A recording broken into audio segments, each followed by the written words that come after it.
Para empezar, ya hemos ido por todo eso, por ahí y por aquí. Y ahora tenemos que seguir para adelante, recto para allá. La verdad es que no sé exactamente a dónde vamos, pero ya se verá.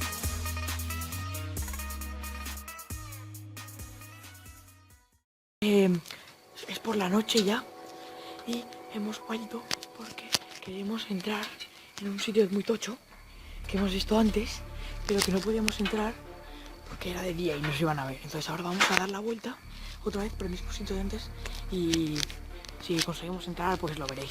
Ahora nos vemos.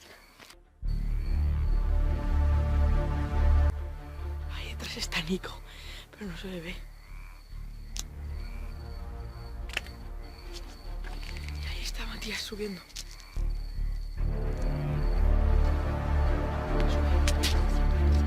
Ya, otra escalera.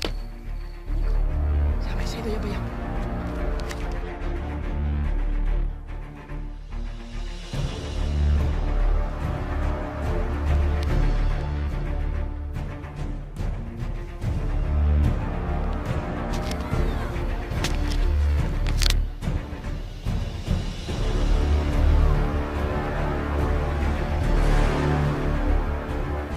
Este sitio es súper épico, pero no se ve nada en la petacámara, tío.